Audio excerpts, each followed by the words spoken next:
Welcome back to the Mark Moses Show right here on Sports Radio 95.9 The Fan. Right now here on the Club 52 hotline, good friend of mine, Andrew Spivey with Gator Country, and he's live from SEC Media Days.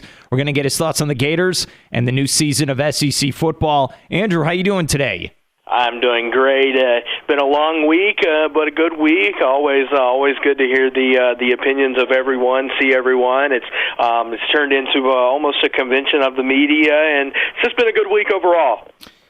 What about Will Muschamp? He talked Monday, one of the first coaches to do that for SEC Media Days. What was his message to the local media and even the national media on the new season for Gator football? Almost that last year was a fluke. That almost last year was the injuries, and that it was a fluke, and that this year they expect to be better. And I think the glaring message is he's ready to go. He's confident in his team. He's very confident in Kurt Roper and what he's brought to the team, and he really believes that last year was simply the injuries, and that this year they'll have better luck and be ready to play. But confidence was definitely high on his. He didn't talk about the hot seat.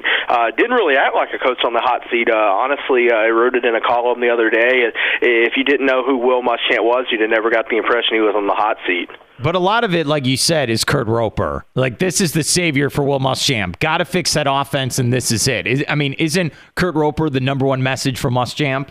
Oh, absolutely. It's without Kurt Roper coming onto the staff this summer, this spring, I don't think you have any confidence in Florida, and that's no disrespect to anyone on the coaching staff. But Brent Pease has brought something to Florida that they haven't had since Urban Meyer left, and that's an offensive coordinator that knows what he's doing.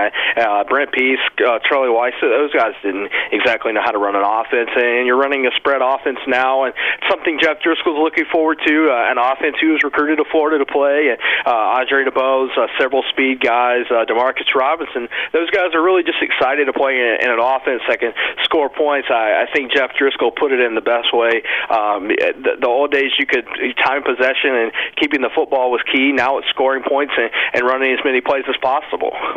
Did you get a sense from Driscoll that there's a lot of pressure for this guy to succeed? I know he's been here for a while, but this guy has got to succeed, right, in 2014? You look at it and you say Florida has Jeff Driscoll and then two freshmen. I don't think you figure Skylar Morningway into the mix at all. But Driscoll did show a little bit of a different side that a lot of people haven't seen before, and that was a little bit of confidence. He believes in himself if nobody else does, and that's one thing he kept saying. And he believes in Kurt Roper. He said he's done his homework on him. He's talked to several guys who's played for him, and not heard a negative response from about Kurt Roper from anyone that he's talked to. What about Driscoll and his weapons? Did he bring that up? His wide receiving core, his new tight end, his running backs? What was his thought on his teammates? Well, he's actually rooming with Jake McGee this summer. He brought that up. He said that that's a big asset to have with the guy who's been experienced in college football, who's been around the circuit a little bit, and also bragged about DeMarcus Robinson. He said he's matured. He said that he kind of figured out that what was important to him, and that was football. So he was very praising of him, but he kept bringing up Quentin Dunbar as the leader of the receivers, being a fifth-year senior, and I think a lot of people expect Quentin Dunbar to have a good year in this offense. Andre DeBose was another guy he brought up as well. Coming off an injury, he gets a second chance to shine. It's kind of do or die for Andre in his football career this year. A bad year, and he doesn't go to the NFL. A good year, he maybe finds a spot on the team somewhere. We're here with Andrew Spivey, Gator Country. Follow him on Twitter if you like the Florida Gators or the SEC at Andrew Spivey GC. Is Driscoll the only famous quarterback there? Compared to last year's media days, we have all these famous quarterbacks playing the SEC. He's the most recognizable one, right? The elder statesman. Right. He's the guy that was here last year, so he's kind of been able to come around a little bit and see, what to expect. He knew what to expect coming in from last year. So yeah, definitely an elder statesman of it, and in a year that's not got the big names of the Johnny Manziels, the Jadeveon Clowneys of the last few years. Driscoll was a name that a lot of people recognize because of that, and someone that a lot of people want to talk to because of Florida's struggles. Andrew, I know Vernon Hargraves III was there as well. What was your impression of him going into his second season when he was fantastic last year for the Gators? this is no disrespect to the other players I was in SEC media days, but Vernon Hargreaves has showed maturity that you don't see from a college football player that is a sophomore. 19, 20 years old guy come in and handle the media and talk very professional, talk as a mature guy. It definitely didn't seem like a sophomore, handled himself very well through the thing, and you can definitely see why a guy like Will Muschamp brought Vernon Hargreaves, a guy that represents the team, represents what Florida's all about. What about Fowler? I know there's a lot of pressure on him to step up for this D-line. What was your impressions of him? I mean, what was his message really for the new season? Dante's ready to go. I think he brought up the message several times that him and his brothers are ready to take the field and get Florida back to where they want to be. He kept talking about how he felt like he was the leader of the team now that Easley and those guys aren't around anymore. Kept talking about how the defense has to set the tone, even though a guy like Kurt Roper is there and the offense is going to be good. He said the defense has to set the tone and continue to go. He kept bringing up the fact that last year the offense didn't score, but it was still on him that the defense didn't do as well as they should have. Well, I know if you turn to voting, it got released this morning, all SEC media days, first team, Hargrave and Fowler are there. Was that about it for the Gators when you look at first or second team?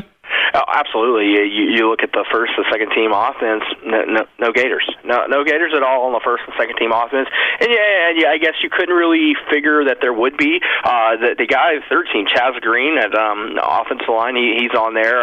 That was something that maybe surprised me just because Chaz didn't play last year. And not having Max Garcia as one of the top three centers kind of surprised me. I guess a lot of media members haven't seen him play the center position like some of us that cover the Florida team does. But that wouldn't surprise me. But having Fowler and Hargreaves was almost sure ends for Florida on that first team defense. All right, let's get the cat out of the bag. Here's what I went with. In the East, I took South Carolina, Florida, then Georgia. In the West, I took Bama, LSU, then Auburn. I know, you can hate me all you want. What were your picks, top three for each division? First of all, does Steve Springer plug this radio show, putting him number one? But no, I went a little different route. I went Georgia, Florida, South Carolina. I went that route because I'm not really sure of South Carolina outside of Mike Davis. I know Dylan Thomas is a good quarterback, but we'll see how he does. I think Georgia could be very, very well if they don't have the injuries. I guess I went out on a limb with Florida at number two just because I'm not really sure any of the East teams are really above anybody else. I think the West is definitely loaded this year. But went Alabama over Georgia in the SEC championship game, and I think Alabama's kind of the top dog in the SEC this year as long as Jacob Coker, the quarterback who hasn't played a down in a while, steps up for Alabama. Here's the thing. When I was filling this out for all SEC and picking the divisions like you were, I thought about 2 years ago you had Bama, Georgia in Atlanta. Then last year we had Auburn, Missouri. So that's why I'm like, wait a minute. Could we actually have Florida go to Atlanta? I mean, is there a puncher's chance here that they could really turn it around and get back to the title game? Well, I guess if you looked at last year and then you looked at this year, I mean, maybe Arkansas, Florida, both of those teams are really bad. No, I'm just kidding. No way Arkansas makes it. But, you think about Florida, I'm not sure this team is talented enough to get to Georgia. As crazy as the SEC East is, would it be absolutely bizarre if they did? Not really, but I do think Georgia, South Carolina, both of those teams have a better opportunity to get there, and in my opinion, Georgia. But to see Florida get there, if the chips fall their way like they did in 2012, who knows? I want to ask you about Ole Miss real quick. And I know I'm putting you on the spot here, but they were in a lot of ballots, a lot of different positions, a lot of players there. People think that's kind of a dark horse pick. And I know you got Robert Mkandiche on the defense. Is that one of those dark horse picks there for the SEC this season? Did Hugh Freeze pay for these votes like he does recruits? Again, Bo Wallace, very good quarterback. You look at Laquan Treadwell at receiver, good receiver. So a couple of guys on the offensive line, Laramie Tunzel and then Kim Dichie. But, I mean, Ole Miss, I just don't see Ole Miss beating LSU. I don't see them beating Alabama or really even Auburn or Mississippi State or either of those schools. So I think Ole Miss is in the mix for maybe top three in the West. To be SEC champion, I think it's crazy. What about Auburn? Because I feel like they got every bounce imaginable last year. Everything went their way. I don't think they're going to get those bounces this year. I mean, what are your thoughts on Auburn? The Chris Davis one was a lucky bounce. I'm just kidding. That definitely was I think Nick Marshall. It's kind of up in the air of how he's going to rebound.